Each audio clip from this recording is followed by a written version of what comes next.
What limits us are the reasons that we want to reach our capacity for selfish gain. It is our faith that brings us back to our natural state. We are back with a couple of air 6-shooters because we're firing on all cylinders today, mixing metaphors too, because I think that has something to do with cars. And we're firing on all metaphors today because today's reflection is on a topic that has captured our imaginations, our attention, the narratives for thousands of years within the spiritual realm, and that is the role of miracles. Miracles within Vedanta, within the Vedas, the source of all Eastern philosophy. Miracles are seen as the foothills of spirituality, the foothills of the mountains of faith.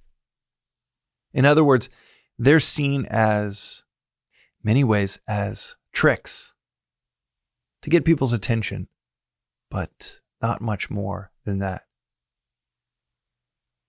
You see, in the West, we see miracles as proof of something larger, and that, in many ways, is what people are seeking. They want to see these magic tricks that point to something larger so that they then can believe in something larger.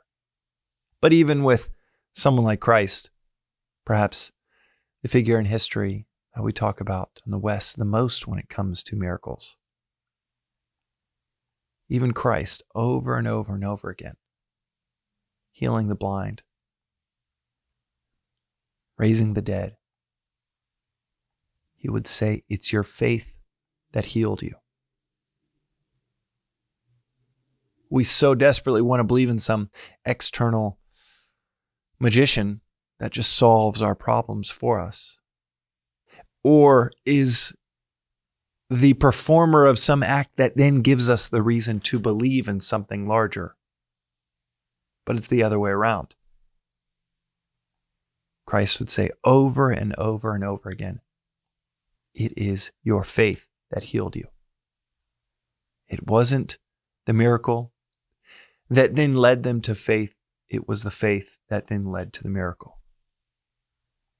And ultimately,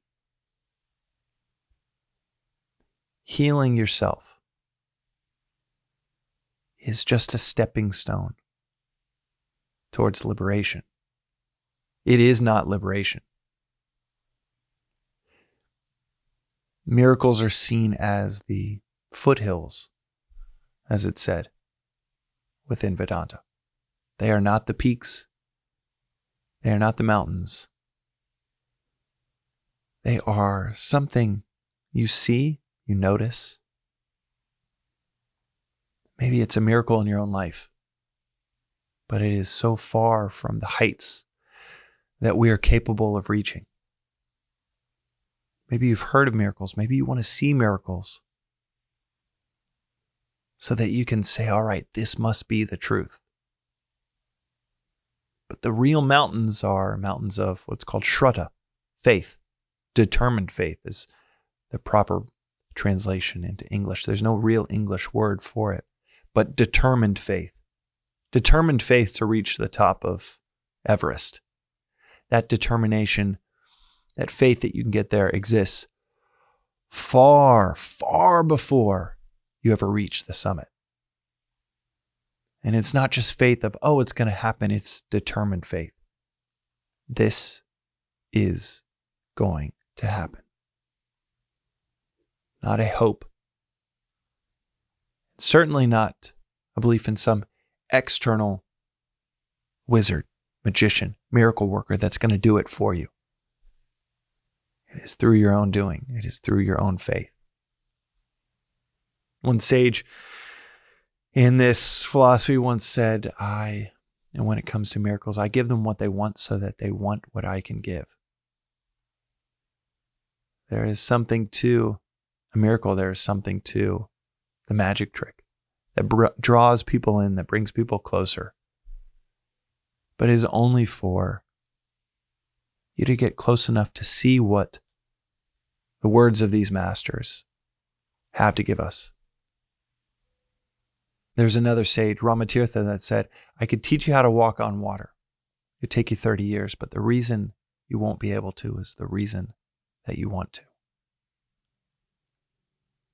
I think about this story when I think about miracles quite often, because he's saying you could learn. If you devote yourself, you could learn something as ridiculously insane to say out loud as walking on water. And he said it matter-of-factly. It's one of my favorite aspect of this story is how matter-of-factly he just said, yeah, I could teach you how to walk on water. It would take you time. It's not something you'd learn overnight. Take you 30 years. No idea what he meant by that, but the real kicker is the reason you won't be able to is the reason that you want to. What limits us from our capabilities in life is our desire for them for some ulterior motive. I want to walk on water. Look, people will be able to look at me. I'll be able to say, look how special I am. It's a reinforcement of the ego. Instead of perhaps, and I'm only guessing because I don't know the rest of the story or what he meant by being able to teach you, but I could guess it was something in the direction of ego dissolution. Like being able to perform some divine act. This is more, I believe, metaphorically, symbolically illustrative of the broader point than it is something literal to learning how to walk on water. But, you never project on the masters. So I could be, well, I know I'm out of school even just broaching this topic. But symbolically, the reason I think about it so often is because the reason that I would want to perform miracles, and I know this about myself, is because it would assert my ego to others or even to myself. And that's the very thing that would keep me from being able to perform some divine act, some perfect act, even something as mundane as being able to reach my true capacity as a father, as a husband, as a community member, as a teacher, as a student, as a founder, business builder, as a human. The thing that is limiting my ability to reach my capacity, and this is the case for all of us, is the reasons, what limits us are the reasons that we want to reach our capacity for selfish gain. And when you get into these nuanced skills and art of learning how to reach your capacity, when you get into not the level 101 stuff, not the level 201, 301, but it could be as simple as weight training. When you get into the 501 advanced courses on weight training or surfing or playing an instrument or being a great parent, it is all here between the ears. It is all mindset. It is all your approach mentally, intellectually towards that skill. It's no longer about the dexterity. It's no longer about technique. It is about the ability to manage that inner side, the inner journey, the mindset, the approach to that skill. And when it is driven by some selfish desire for selfish gain, that is what will limit you from reaching your capacity, is what limits me from reaching my capacity in any and every endeavor I take on. Is this healthy dollop of ego of, I want it to be this for these other people and for me. For these other people, for me.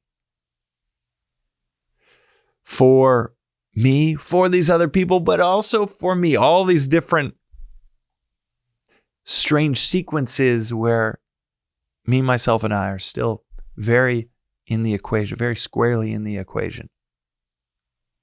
Even if I think I'm doing something for the community, like this project,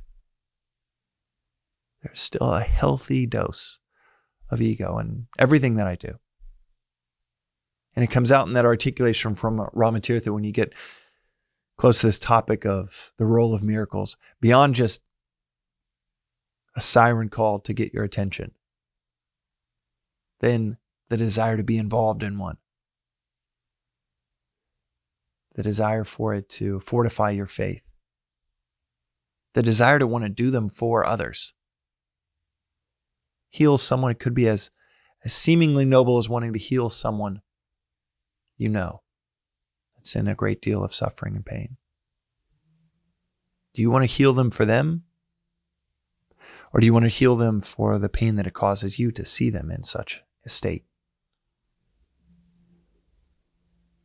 And that's where this Ramatirtha, this 501 advanced course illustration comes in that I think about quite often is you won't be able to perform those miracles, that task. Again, even in the metaphorical, just in your mundane life, won't be able to reach your capacity. The reason is because why you want to reach it. If you can shed that ego, shed that selfishness, if you can really shed it,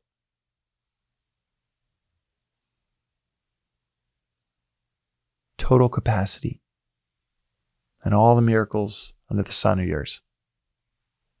That is what we're told by this philosophy. That is what we're told by the great galaxy of sages and saints. But how do we scale the mountaintops to make those foothills look like child's play? What we're told is through shraddha, determined faith. Because ultimately, as Christ said, it is our faith that heals us. It is our faith that brings us back to our natural state. That is today's reflection on the Daily Vedantic. We'll see you next time.